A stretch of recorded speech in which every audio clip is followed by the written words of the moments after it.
జీవించి ఉన్నప్పుడు ఎవ్వరూ రాలేదు. చనిపోయిన రోజు మాత్రం ఇల్లు నిండిపోయింది. ఈ ఇంట్లో డబ్బు ఉంది, మందులు ఉన్నాయి, గదులు ఉన్నాయి, కానీ జీవితం లేదు. ఎందుకో తెలుసా?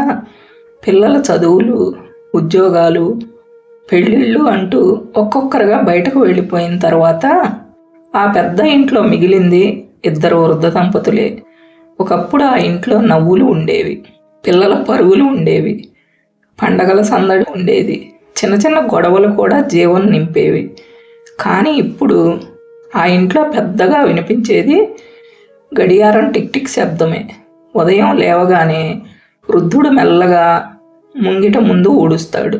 వృద్ధురాలు దగ్గుతూ వంటగదిలోకి వెళ్ళి ఇద్దరికీ సరిపడేంత ఛాయ్ చేస్తుంది.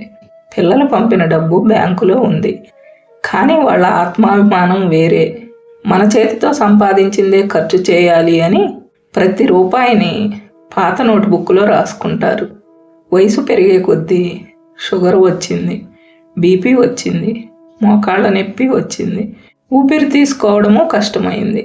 కానీ ఒకరికి ఒకరు మాత్రం మనకి ఏం కాదు అని ధైర్యం చెప్పుకుంటారు. ఫోన్లో పిల్లలు మాట్లాడుతారు, జాగ్రత్తగా ఉండండి అంటారు. కానీ ఆ మాటల్లో ప్రేమ ఉన్న సమయం లేదు. అది వాళ్ళకు బాగా తెలుస్తుంది. చుట్టుపక్కల వాళ్ళని నమ్మాలి అనిపిస్తుంది. కానీ ఎవరు మనసుతో దగ్గరవుతున్నారు, ఎవరు అవసరం కోసం దగ్గరవుతున్నారు అన్న సందేహం వెంటాడుతుంది. రాత్రిళ్ళు పడుకునే ముందు వృద్ధురాలు మెల్లగా అడుగుతుంది, ముందు నేను పోతే నువ్వేం చేస్తావు? వృద్ధుడు నవ్వుతూ చెప్తాడు, నువ్వు ఉన్నావంటేనే నేను ఉన్నాను అని నవ్వుతాడు. కానీ ఆ నవ్వు వెనక ఒంటరితన భయం దాగి ఉంటుంది. పాత ఆల్బమ్ తీసుకొని పిల్లల చిన్ననాటి ఫోటోలు చూస్తారు. వాళ్ళ కోసం పడ్డ కష్టాలు గుర్తుకొస్తాయి, నిద్రలేని రాత్రులు గుర్తుకొస్తాయి, తిన్నది మానేసి పెట్టిన రోజులు గుర్తుకొస్తాయి. కానీ ఇప్పుడు వాళ్ళ దగ్గర సమయం లేదు అన్న నిజం గుండెను గుచ్చుతుంది. అయినా ఆ జీవితం ఆగదు. ఉదయం మందులు వేసుకోవడం, తినిపించుకోవడం, చేయి పట్టుకొని నడిపించడం, జారి పడితే లేపడం, ఇదే వాళ్ళ ప్రేమ, ఇదే వాళ్ళ చివరి జీవితం. ఒకరోజు వృద్ధుడు పోయాడు. ఆ రోజు ఇల్లు నిజంగానే ఖాళీ అయ్యింది. పిల్లలు వచ్చారు, ఏడ్చారు, పనులు చేసి వెళ్ళిపోయారు. కానీ వృద్ధురాలు మాత్రం ఆ ఖాళీ కుర్చీని చూపిస్తూ మెల్లగా చెప్పింది, జీవించి ఉన్నప్పుడు ఒక్కరోజు వచ్చి కూర్చుంటే చాలు.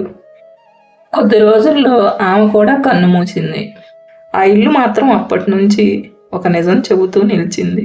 వృద్ధాప్యంలో మనుషులకు డబ్బు కంటే తోడు ఎక్కువ అవసరం, మందుల కంటే మాట ఎక్కువ అవసరం, జీవితం కంటే పక్కన ఉన్న మనిషే ఎక్కువ అవసరం.